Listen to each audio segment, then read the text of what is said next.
bagiku, terang bagi jalanku.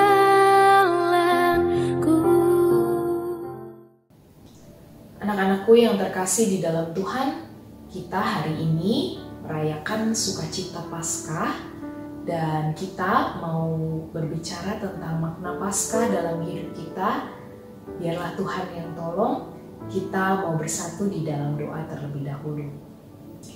Bapa, kiranya Tuhan beri kami hikmat, Tuhan beri kami Roh Kudus, Tuhan berikan sukacita, sehingga di Paskah kali ini kami senantiasa boleh menemukan sisi yang baru dari kebangkitan Yesus Kristus yang menang melawan maut buat kami.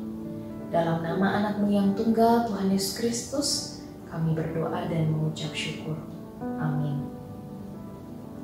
Anak-anak yang terkasih di dalam Tuhan, buka terlebih dahulu Alkitab kita. Kita akan baca bersama dari Lukas 24 ayatnya yang pertama sampai yang ke-12. Lukas 24 ayatnya yang pertama sampai yang ke-12.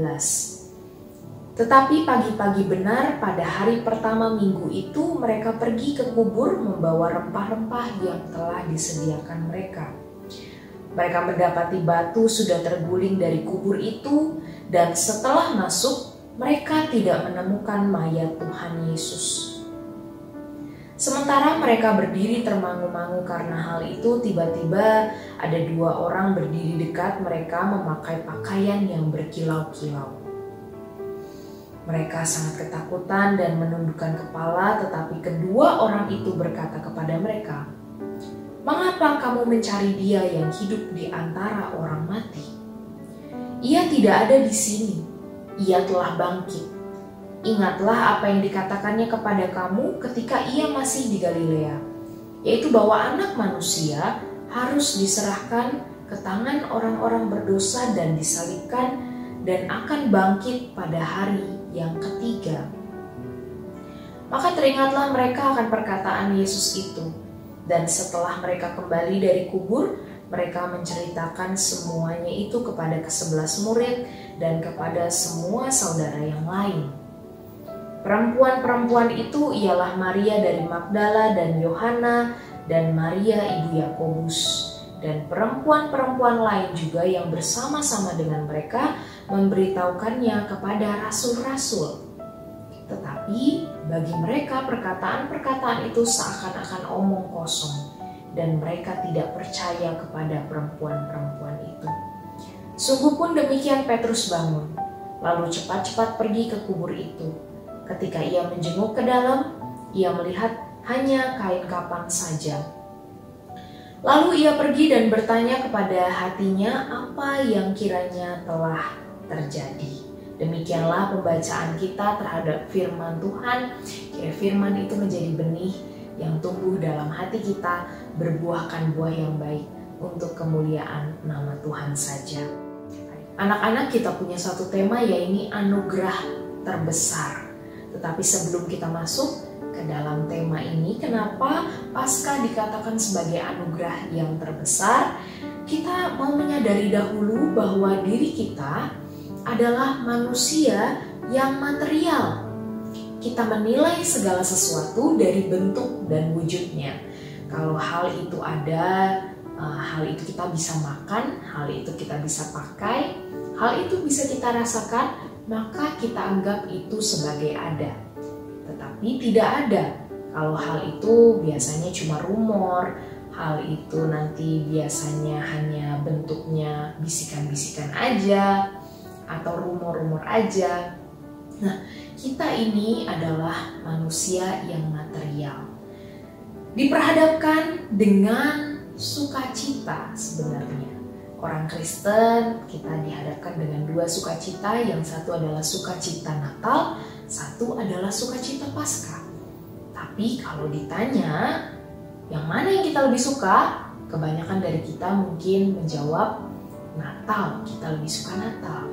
Kalau di Natal, Miss, saya dapat banyak bingkisan, saya dapat banyak hadiah dari papa mama. Nah, itulah bentuk di mana kita ini manusia materialis. Seringkali manusia yang materialis itu membentuk iman kita yang juga pada akhirnya materialis. Tuhan, kalau Tuhan kasih, kami mengucap syukur. Kalau Tuhan gak kasih, mohon maaf ya Tuhan, saya gak usah berdoa deh ya. Saya gak usah ibadah. Kan Tuhan, ya ada enggaknya juga saya juga gak tahu. Itulah bentuk iman yang materialis. Kalau kita mengukur keimanan kita, mengukur hubungan kita dengan Tuhan hanya dengan material-material saja atau berkat-berkat material. Miss tidak bilang bahwa berkat material itu adalah buruk, berkat material itu juga tetap berkat. Tetapi kalau kita melihat hubungan kita dengan Tuhan hanya berdasarkan kemeriahan, sukacita, dan hadiah, seperti di Natal kita melewatkan banyak sekali hal. Dan kita perlu menyadari juga bahwa saat itu iman para murid pun bersifat materialis. Ketika mereka berkata di dalam surat Lukas, tetapi bagi mereka perkataan-perkataan itu omong kosong dan mereka tidak percaya kepada perempuan-perempuan itu. Di sini ada kemungkinan para murid dan kita pun kalau diperhadapkan dengan situasi yang demikian, kita memiliki iman yang materialis. Tuhan benar gak sih emang hidup? Atau mayat itu dibawa lari oleh orang lain? Atau mayat itu ya memang gak ada begitu aja, hilang gitu ya? Emang benar Yesus bisa bangkit? Coba tunjukin buktinya. Tanda petik kita semua adalah Thomas. Maka dari itu ketika Yohanes menuliskan tentang Thomas, dia di akhir katanya adalah berbahagialah kita yang percaya tetapi tidak melihat. Karena seringkali kita hanya percaya, kita hanya mau beriman kalau kita melihat hal itu dengan mata kita yang jasmani saja. Padahal yang Yesus lakukan di dalam kebangkitannya, di dalam kematiannya, di dalam pelayanannya, itu semua adalah untuk hidup kita, agar hidup kita bisa hidup yang kekal, bukan hanya hidup di dunia ini. Tetapi Tuhan pegang janjinya supaya kita punya hidup yang kekal. Kalau kita berdosa, upah dosa adalah maut. Dan kengerian itu semua bisa dihapuskan dengan hidup yang Tuhan lakukan lewat kebangkitannya.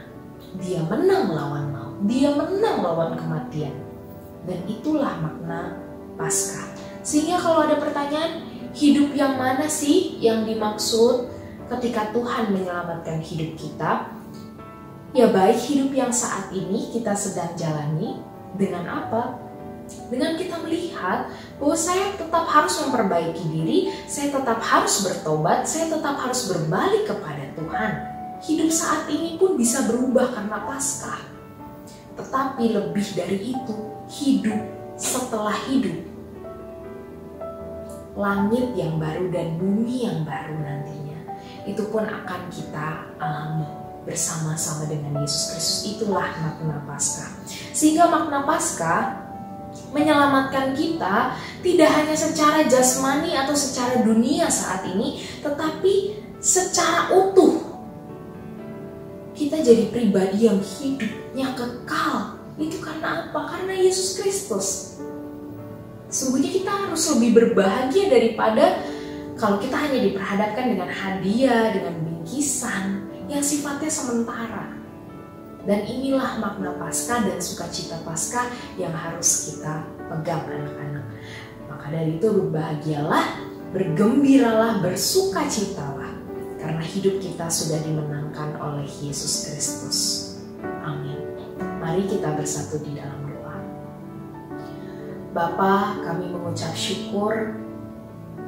Tuhan perkenalkan kami dengan rencana keselamatan yang Tuhan laksanakan melalui diri Yesus Kristus Tuhan kami.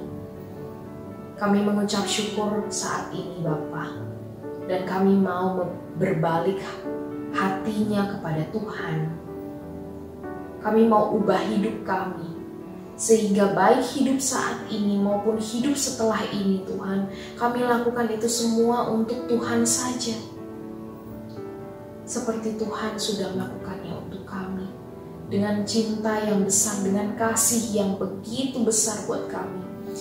Bapa, saat ini kiranya anak-anak Tuhan tersentuh hatinya di Paskah ini untuk berbalik kepada Tuhan, untuk mengandalkan Tuhan sebagai Tuhan satu-satunya dan sumber sukacita. Dalam nama anak-Mu yang tunggal Tuhan Yesus Kristus kami berdoa. Amin. Anak-anak, selamat merayakan sukacita Paskah. Tuhan memberkati.